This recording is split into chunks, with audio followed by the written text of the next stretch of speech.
¿Buscas novedades sobre el manejo de la migraña? Pues has llegado al lugar correcto. Bienvenido a Raimed. En el video de hoy vamos a estar revisando este artículo que nos trae 10 perlas actualizadas de condiciones que pueden mejorar y optimizar el tratamiento de la migraña. Si te quedas hasta el final, además de esto, te vamos a estar suministrando un regalo por parte del artículo.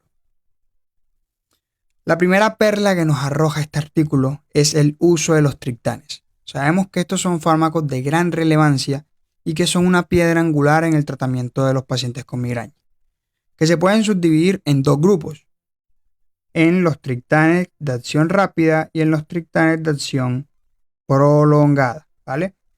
Los de acción rápida siendo el más reconocido el sumatriptán, pero también tenemos otros, como el solmitriptán, risatriptán, almotriptán y el L-triptán. Estos son fármacos que el inicio de su acción oscila entre los 30 minutos y una hora, ¿vale? Mientras que los de acción prolongada serían dos, el frovatriptán y el naratriptán. Y estos, el inicio de su mecanismo de acción va a estar oscilando entre una hora y 3 horas. Y esto es importante, ya que la primera perla que nos arroja el artículo es cuándo decantarnos por cada uno de los tipos de triptanes, cuándo utilizar los de acción rápida y cuándo utilizar los de acción prolongada. Vamos a utilizar los de acción rápida cuando nuestra prioridad sea resolver el dolor, ya que como su nombre lo indica, al tener un mecanismo de acción mucho más rápido y un inicio de la actividad mucho más óptimo, va a tener una resolución mucho más rápida del dolor en los pacientes. Ahora, ¿cuándo usar los de acción prolongada? Sobre todo lo vamos a usar cuando, uno, los pacientes estén consumiendo triptanes de acción rápida y estén teniendo muchos efectos adversos. Uno de ellos, o quizás el más relevante de todos, las náuseas y los vómitos que puede generar este medicamento. Resulta que los de acción rápida, para hacernos una idea, tienen un pico de acción, ¿cierto? Mientras que los de acción prolongada es una acción un poco más paulatina y un poco más constante. ¿Qué produce esto o en qué se traduce? En menor sintomatología, porque no tienes ese golpe abrupto por parte del medicamento. Además de esto, también los de acción prolongada se ha identificado que me puede ayudar como profiláctico en el contexto de la migraña menstrual, en aquellas pacientes que cada vez que les viene la menstruación debutan con migraña. Sobre todo si estos fármacos se llegaran a instaurar por lo menos 2 días antes del inicio de la menstruación. Ahora, sabemos cuáles son los manejos de la migraña óptimos, ¿cierto? Los analgésicos. Pero resulta que podemos utilizar algunos fármacos como coadyuvantes. Y esto me lleva a la segunda perla del artículo. Y es el uso de procinéticos. Los procinéticos tal parece que pueden potenciar la eficacia de los analgésicos. Sobre todo se han estudiado la domperidona y la metoclopramida en combinación con los triptanes y el acetaminofén. Entonces, además de que me potencia la absorción del analgésico y con ello su efectividad, también me va a disminuir en los pacientes las náuseas y los vómitos, que son síntomas bastante frecuentes y bastante molestos en los pacientes con migraña. Tercera perla, el uso de AINES. Regularmente los AINES tienen una efectividad que oscila entre un 40 y un 50% en los pacientes con migraña, ¿vale? Sin embargo, se ve reducida mucho la efectividad de estos fármacos porque, pues por el componente gastrolesivo de los mismos, regularmente le decimos al paciente esto, que debe consumir dicho fármaco con el estómago lleno o junto con las comidas. Esto simplemente para evitar complicaciones como sería una gastropatía por AINES. Sin embargo, en este artículo nos trae un dato bastante relevante, y es que el consumir los AINES junto con los alimentos disminuye la absorción de este fármaco hasta un 50% y con ello la efectividad.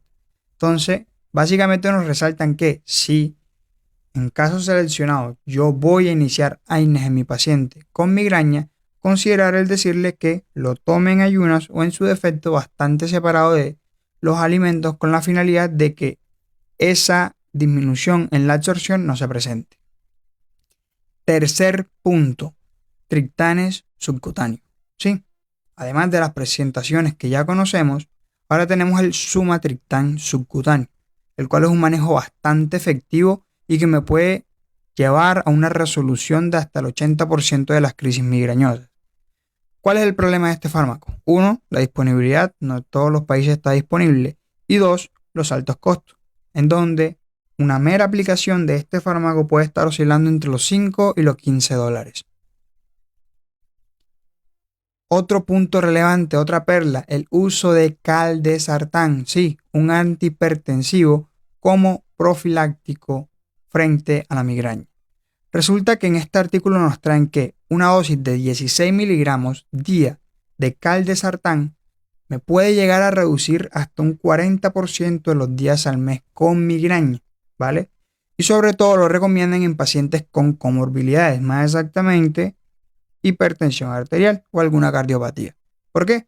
Porque de esta forma podríamos decir que matamos dos pájaros de un solo tiro. Si mi paciente es hipertenso, tiene migraña, le doy el caldesartán que le ayuda para la presión, pero también me ayuda para prevenir lo que serían los episodios de la migraña. Otro punto bastante relevante. Siempre se ha tenido la duda si el uso de triptanes con inhibidores selectivos de la recaptación de serotonina puede provocarme un síndrome serotoninérgico o no. Y pues resulta que en realidad el hecho de que este síndrome se desarrolle, o básicamente el riesgo, es bastante bajo, alrededor de un 0.03% de los pacientes.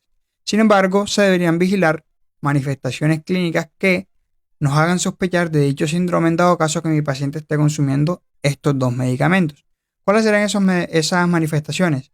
Que tenga fiebre, que tenga agitación psicomotora o inclusive que tenga cierto grado de delirio en el paciente. Siguiente punto, cefalea por medicación. ¿Cómo así? Sí, resulta que los pacientes con migraña en ocasiones toman demasiados medicamentos y estos mismos medicamentos terminan perpetuando la migraña. Es decir, se forma un círculo vicioso. ¿Cuándo lo debemos sospechar sobre todo? Cuando yo tengo a mi paciente con migraña que está cursando con cuadros agudos repetitivos y que además de esto al interrogatorio identifico que toma más de 14 días al mes AINES o por lo menos 9 días al mes triptanes u opiáceos, ¿vale? Como les digo, esto básicamente se forma un síndrome de retroalimentación, donde el paciente tiene migraña, toma el medicamento, pero es tanto el consumo del mismo que el paciente se vuelve dependiente y a su vez, por distintos mecanismos de acción, el mismo medicamento lo termina nuevamente llevando al desarrollo de la cefalea. Ahora, ¿cómo lo resolvemos? Por un lado, suspender la medicación que esté tomando el paciente. Si está tomando AINES, se suspende. Si está tomando triptanes, se suspende. Y además de esto, iniciar un tratamiento profiláctico. Podemos utilizar, por ejemplo, el caldesartán, pero ya próximamente en el regalo del final les voy a mostrar una lista de todos los fármacos profilácticos que podemos usar en el manejo de la migraña. Medir efectividad. ¿Cuándo sé que mi manejo en mi paciente es efectivo? El artículo nos da un lapso para evaluar la terapia de 4 a 12 semanas. Oigan muy bien, de 4 a 12 semanas. Y esto no solamente lo debemos tener claro nosotros como clínicos, sino también dejárselo claro al paciente. Porque en ocasiones puede que el paciente inicie un tratamiento y pasaron 2, 3, 4 semanas y el paciente persiste con la cefalea y dice, esto no me está sirviendo. Recuerden esto en ese punto, de que para evaluar en realidad la efectividad y la duración de un manejo óptimo deben pasar alrededor de 8 a 12 semanas. Ahora, ¿cuándo lo definimos que es efectiva? Cuando se reduce a un 50% la frecuencia. También tenerlo claro nosotros como clínicos, pero también dejárselo claro al paciente. Que el hecho de que esté con manejo instaurado para la migraña o inclusive profiláctico no quita de que en algún punto le dé migraña nuevamente, ¿vale?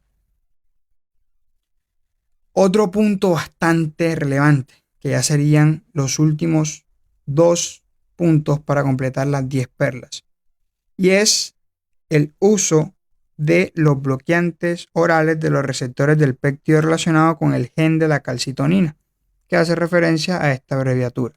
Son fármacos nuevos o relativamente nuevos que están teniendo un auge bastante fuerte en el contexto de la migraña, ya que no solamente se pueden utilizar como manejo durante la crisis, sino que también me reduce el riesgo de sobreuso, es decir, no corro el riesgo de que el paciente por consumirlo me haga una cefalea de rebote Pero además de esto, es decir, de que me ayuda en el contexto agudo, también me puede ayudar como profilaxis, ¿vale?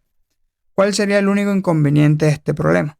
Igual que los triptanes subcutáneos, la disponibilidad no es tan disponible, valga la redundancia, en todos los países y tienen también unos costos bastante elevados. Y esta es la tabla que les comentaba, en donde tenemos todas las dosis de cada uno de los fármacos que tienen cierto grado de evidencia como profilácticos de la migraña.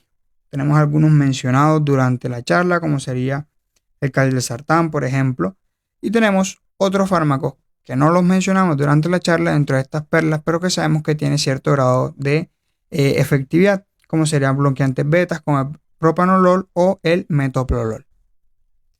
Con esto hemos terminado el video, espero que te haya gustado. Si es así, considera suscribirte al canal y activar la campana de notificaciones para que estés atento a todo nuestro contenido.